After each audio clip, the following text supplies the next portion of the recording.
theme of exploring new boundaries here, I have the pleasure of introducing Dr. Nilo Azad. She's an associate professor of medicine at the Johns Hopkins University School of Medicine. Dr. Azad has done a tremendous amount of work in the field of gastrointestinal malignancies with novel therapeutics. She leads the phase 1 program at Johns Hopkins Sidney Kimmel Cancer Center. And more recently, she has done some very innovative work in the field of immunotherapy as it relates to biliary tract cancers, including some pivotal studies funded through NCI, which have garnered a lot of attention. So without further ado, Dr. Azad. Well, thank you very much. I want to thank the organizing committee for inviting me here today. These are my disclosures, predominantly research funding for the clinical trials, that some of which we'll be talking about today. And you know, when we look at the challenges for immunotherapy in cholangiocarcinoma, really the challenges we have, I don't think, are that different than the challenges that exist for many different histologies. We've talked multiple times today about how cholangiocarcinoma is not one entity, and that is true not just because of the anatomical differences that we see among the umbrella term of cholangiocarcinoma, but that in the last few years we've learned more and more that there are distinct molecular phenotypes that exist, and these phenotypes also have an immune impact as well, and we're seeing differences in the immune tumor microenvironment for different versions of cholangiocarcinoma as well. But that's true across different histologies, and cancer researchers are struggling with this challenge no matter what tumor type that they're taking care of. We've got a subset of patients where we see chronic inflammation. There may be a difference in immune checkpoint activity in those patients, just as has been seen in squamous cell cancers and hepatocellular cancer. And we struggle with a tumor type that, like the majority of solid tumors, has a low tumor mutational burden. And I'll make the caveat that we do have a small subset of patients that have high tumor mutation burden. We see that more in Asian populations and definitely in microsatellite stable or unstable patients. And it is now standard of care for all patients to get microsatellite instability testing. I'm not even going to go into that data because it's been well versed in the last few years, but MSI high tumors have a high tumor mutational burden. And that biomarker in the last year has really emerged as the most pivotal predictive biomarker for response to immunotherapy. But it's a biomarker that's present in very few of our patients as well. Now, PD-L1 positivity, on the other hand, is present in a sizable number of our patients. And there have been many series that have looked at this, and we'll look at some of the clinical trials that have looked at this as well. But that number really seems to hover around 50% in terms of the number of patients that have PD-L1 positivity. But again, just like it's been in lung cancer and other tumor types, it's really not the best predictive biomarker. But we do have something there as well when it comes to the challenges with our patients. But we have a lot of opportunities as well. And this is a very nice figure from a review last year that really looks at what is happening at the stromal level in patients with cholangiocarcinoma. And what you can see here very nicely is that there are multiple targetable pathways here when you look at rational combination strategies for biliary tract cancers. And I'll draw your attention to the TGF-beta, to various cytokine profiles where we can use these kinds of agents in combination with immune checkpoint inhibitor therapy. And then down at the bottom, what you're seeing here is molecularly targeted signals that, while we have been really focusing on how to use molecular transduction signal inhibitors for proliferative activity, we're seeing that these also have immunomodulatory effect, and we'll talk a little bit at the end about, in particular, Mek inhibition and how we can actually use these drugs more for the immunomodulatory components than actually to target proliferation. And so what I'd like to do is really talk through especially focusing on immune checkpoint inhibitor therapy. And that's really because clearly that's where the bulk of drug development has been in the last few years and where we're seeing the greatest number of clinical trials that are moving forward. Of course, there are other immune strategies. There's vaccine-based strategies. There's adoptive T-cell therapy. All of these are also quite interesting and are being explored in pilot settings in patients with cholangiocarcinoma. But for today, I think, especially with the interest of time, what I'd really like for us to do is to focus on immune checkpoint inhibitor therapy. And the best response rate that we have seen for single-agent immune checkpoint inhibitor therapy is really from this study by Richard Kim at Moffitt. Small study, and you'll see that that's true predominantly for all of these trials. 34 patients. We don't know what the PD-L1 status of those patients were, but we can see that it was a predominantly intrahepatic cholangiocarcinoma cohort, and a response rate of 19%. So 5 out of 34 patients that had confirmed responses that were durable. An updated version of this study with an expansion cohort is about to be reported as well. But very simple design, but had an exciting initial response rate of close to 20%, which is very similar to what we saw in the initial studies in melanoma and non-small cell lung cancer. Now, unfortunately, that hasn't been replicated in other clinical trials that have looked at single-agent PD-1 therapy. So this is nivolumab as well in cholangiocarcinoma, but now in a Japanese cohort, similar number of patients, though you see that it's more distributed across the different biliary tract anatomies rather than intrahepatic cholangiocarcinoma. But now the response rate goes down to 3%, and we don't know the mismatch repair status of these patients. Durvalumab, this is the PD-L1 inhibitor, again in a Japanese cohort, similar distribution in terms of anatomy, and similar response rate that's seen in about 5% of patients, 4.8%. Again, tolerable, 20% or less of grade 3 toxicities as you would expect.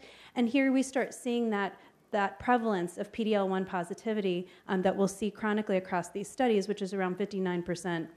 That make that 1% metric for PD-L1 positivity. So we were enthusiastic to see the results of Keynote 158. So this was going to be the larger cohort of patients, 104 patients. This is just reported, showing the response rate of PD-1 therapy with patients with cholangiocarcinoma, where PD-L1 positivity was again at that 59% rate.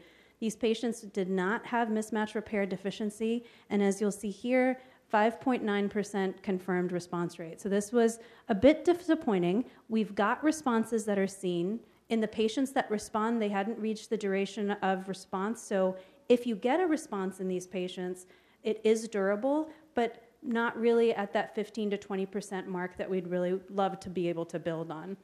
And you can see that with the median progression-free survival, which is just 2 months for the entire cohort of patients.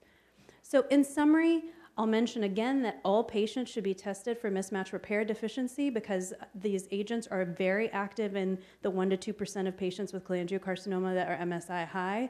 It's well tolerated, very similar to other tumor types, but we have a very low response rate. It's not absent, but it's 6% in our benchmark study, which is Keynote 152.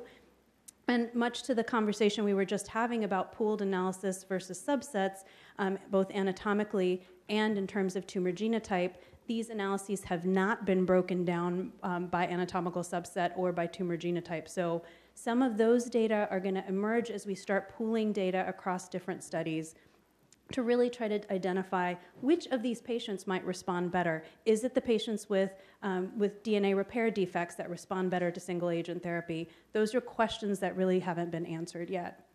But it does speak to the idea that what we need to do is build on immune checkpoint inhibitor therapy by adding in rational combinations of other potential agents that are targetable.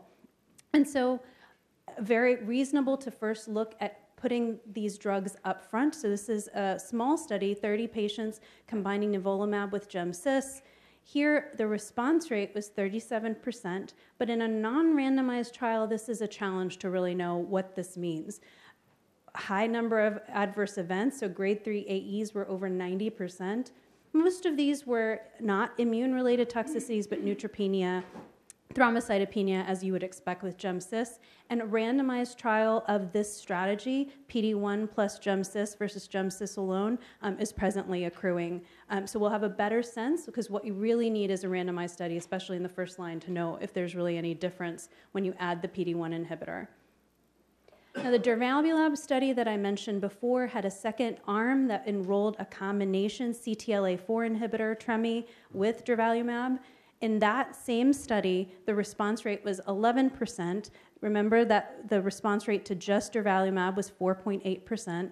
This wasn't statistically significantly different. It wasn't powered to be statistically significantly different, but there was some suggestion that maybe CTLA-4 inhibitors might add something. That's been shown time and time again in many different tumor types. You do have increased toxicity in that setting, though here it was still at an acceptable rate of 23%, but this really wasn't enough to try to move this combination forward at this point. Arguably, the most exciting combination therapy is actually a single drug, but it's a bispecific antibody which targets TGF-beta and PD-L1. This study, there's actually a poster of this right here as well that is definitely worth looking at. 30 patients in Asia that were enrolled into this trial. You can see the distribution of extrahepatic versus intrahepatic and gallbladder cancer. Very similar PD-L1 positivity in 53% of patients, and a response rate of 20% for patients for this 30 group patient. So exciting preliminary data. This is now moving forward in a larger phase 2 study that's going to be open at many of the institutions that we have investigators here for. That study sample size will be closer to 100, so hopefully we'll see a new benchmark set with this exciting antibody. It also has been showing activity in other tumor types as well. That has really generated a lot of excitement about this agent as well. There were 2 episodes of pneumonitis for this drug, but overall, in the other tumor types that it's been tested in, it hasn't had a high preponderance of pneumonitis, but that's another thing that we'll be following as well. And like all of these patients that have responses on immune checkpoint inhibitor therapy, the responses appear durable, and hopefully for a larger group of patients. I would be remiss to not mention Katie Kelly's exciting work as well. This is work looking at PD-1 plus GM-CSF.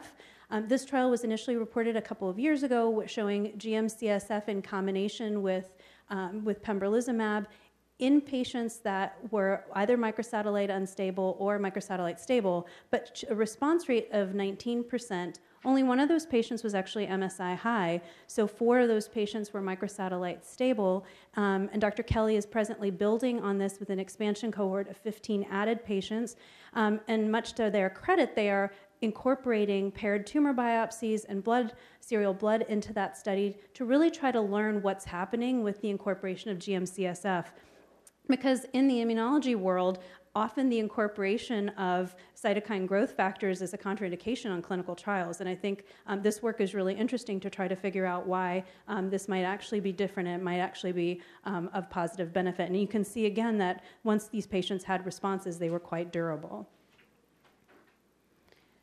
Now, earlier this year, there was a very exciting report in hepatocellular cancer where atezolizumab was combined in the front line with bevacizumab with response rates of 60%. I mean, small study. I'm still unsure what to make of it, but really very exciting in hepatocellular cancer. This is a very similar strategy of the idea of adding in a VEGF agent with pembrolizumab in patients with cholangiocarcinoma.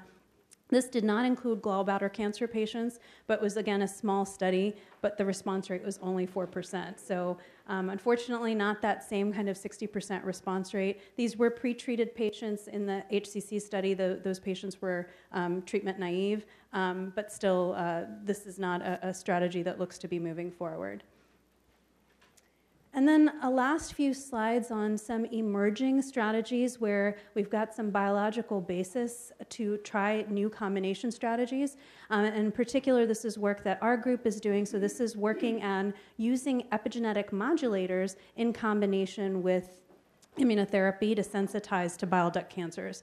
And the idea of this is that epigenetic agents, so these are agents that work by changing gene expression patterns, epigenetic agents are very nonspecific. So they may have broad, both tumor-specific immunity effects and effects on the tumor microenvironment that could really come together nicely to harness an immune response. And this has actually been shown many times by groups in the last 5 years, where if you look at demethylating agents and HDAC inhibitors, the 2 biggest classes of clinically available epigenetic agents, you see increases in tumor-associated antigen expression, you see increases in MHC class 1 and 2 expression, you see changes in T-cell polarity towards pro-cytotoxic immune cells, you see decreases in immunosuppressive function. I mean, really, if you make a list of the things that you would want done to engage an immune response, epigenetic therapy has really been shown to do it, likely because of these broad effects. And so we were interested in exploring this further in the laboratory, and of course, because of the challenges in model systems, this was done in a pancreatic cancer model system. So this is work done by Brian Christmas and Elizabeth Jaffe's lab, looking at what the effect was of these agents, especially HDAC inhibitors, in tumors and the tumor microenvironment. And what they were able to demonstrate is that the major cell compartment that was affected was the MDSC compartment, the myeloid-derived suppressor cells, which are very powerful immunosuppressive cells. And surprisingly, initially, there wasn't a big change in the number of cells that were affected by epigenetic therapy, but when they went and drilled down further and looked at the functionality of these cells, what they were able to show, which is shown here, is that the immunosuppressive function of those cells disappeared under HDAC inhibition. And that's shown here also what the decreases in arginase activity, and this did have functional consequence in the survival models when combined with PD-1 therapy. They had much better anti-tumor effect. And so based on that, Marina Beretti, who has a poster here, designed a clinical trial looking at this combination in patients with biliary tract cancers. So this is a clinical trial that's presently open and accruing. The trial engages tumor biopsies both at baseline, after single agent HDAC inhibitor therapy to really look at what the HDAC inhibitor is doing, and then adding in the PD-1 inhibitor to try to learn really what's happening at the tumor level. This study is presently accruing, and we hope to have some early results of it by next year. Anthony L. Curry, as part of the Epigenetics Dream Team, has also been very interested in this strategy, and Anthony is presently co-running a trial looking at demethylating agents in the same setting. So guadocytabine, which is a new generation improved PK profile demethylating agent, in combination with patients that were receiving durvalumab. The biliary tract cancer cohort is presently accruing at USC in California, as well as at Hopkins, and we've only put a few patients on, but so far the patients are doing quite well, and we hope to have, again, some results by next year in this setting. And I mentioned that we would get to the Mek inhibitor story. And so Mek inhibitors, we know it's a critical signaling pathway. It's upregulated. There looks to be addiction to this pathway in biliary tract cancers, among other tumor types as well. But our interest in Mek inhibition has really been to look at its potential immunomodulatory components. And that's because of interesting work by Melman and colleagues really looking at what happens in T-cell exhaustion. And so if you take an activated T-cell and it is continually stimulated, over time that T-cell becomes exhausted, and this is a major mechanism of resistance to immunotherapy. And what his work showed was that if you gave Mek inhibition, that TCR signaling is actually through Mek, and that if you give Mek inhibition in that setting, you're able to rescue the T-cells and regenerate activity of the T-cell. So this moved forward into a clinical trial that was a phase 1 study. It had a cohort of KRAS mutated colon cancer patients. Those patients had a response rate, again, very small number of patients, but a 17% response rate. So of course, with anything that has activity in MSS colon, the company jumped on this and designed a large phase 3 trial, and that phase 3 trial was about as negative as a trial could be. It was negative in every way, every subset analysis, really disappointing study. We are hoping in the trial that we've designed that we may see different results, partially because Mek inhibitors have some modest activity in cholangiocarcinoma, and we know that the tumor microenvironment involves more stromal components, and so the T-cell component of Mek inhibition may be more important in cholangiocarcinoma. So this is a large national study that has actually it accrued in record time in a little under 9 months. 90 patients were accrued. Atezolizumab, the PD-L1 inhibitor, in combination with a Mek inhibitor versus atezo alone.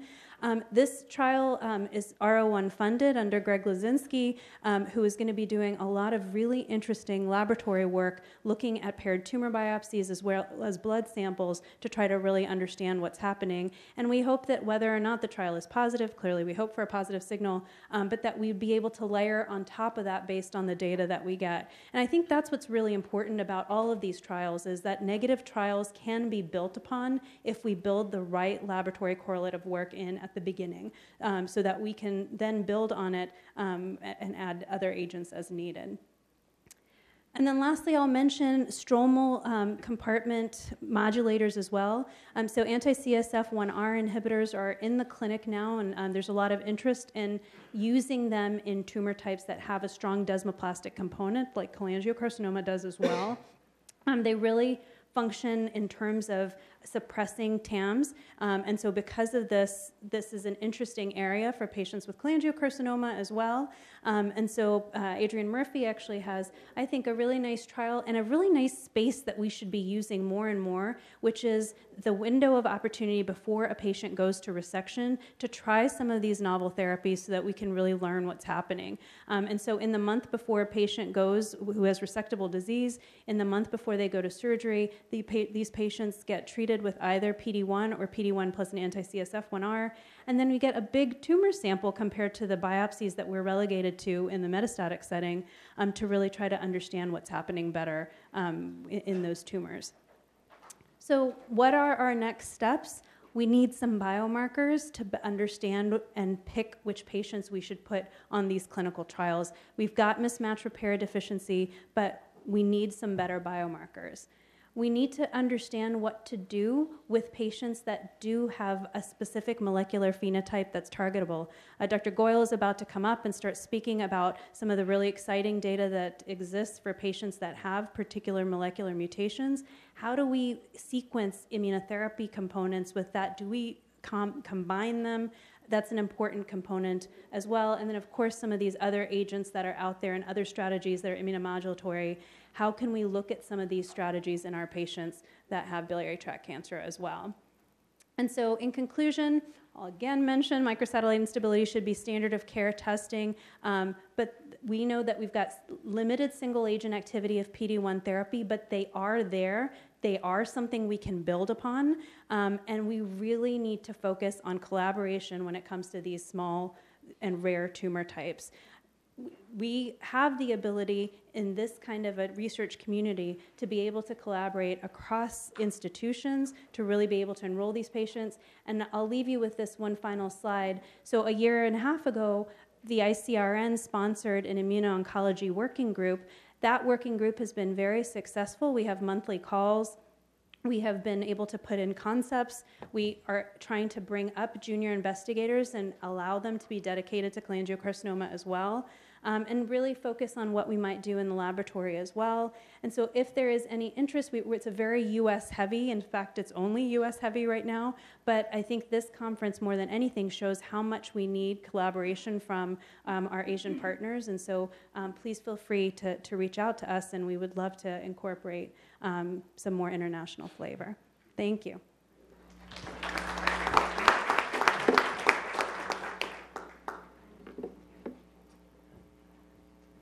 Questions for Dr. Azad?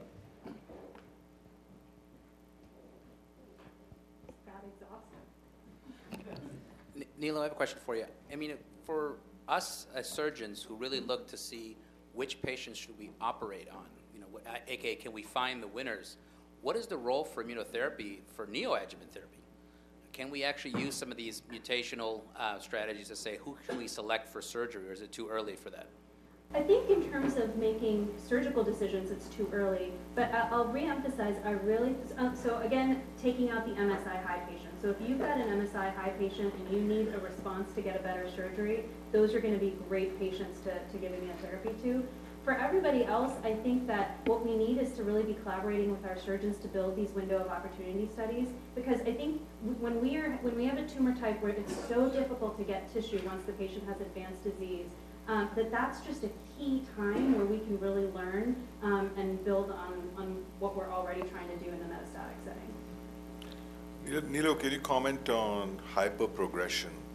Unfortunately, I've seen it more than, I've seen it fairly on a reasonable number of patients who have access to immunotherapy on expanded trials. You know, BMS and other companies do make it available to private practitioners. And I felt that in some instances it took them down, really. It never gets reported. It's never reported in any publication or any abstract as far as how many patients actually got worse because of immunotherapy. I mean, this is the challenge of off-label use of drugs, right? So, and the fact that we don't have any tumor sampling post this potentially hyperprogression phenomena. And now it has been reported in some other tumor types, but even the mechanism behind why they're seeing it in the melanoma patients is very uncertain. And they've had, so there was a recent paper that looked at post-hyperprogression biopsies and really didn't see much of a difference. And it's a small series, I think it was 10 patients if I'm remembering correctly. So I think it's a challenge, and I also think it's controversial whether it is real or not, or whether patients are so end stage at that point that the pace of their disease is already picking up by the time that they're going to do something like that off-label. Nilo, could you comment on the role of tumor mutational burden in predicting response in this tumor type?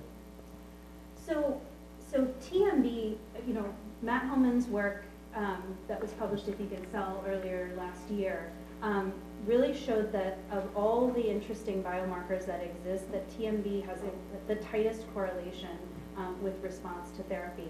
And there's a foundation medicine paper that is coming out as well that also shows the same across histologies, though it doesn't pull out, you know, cholangiocarcinoma.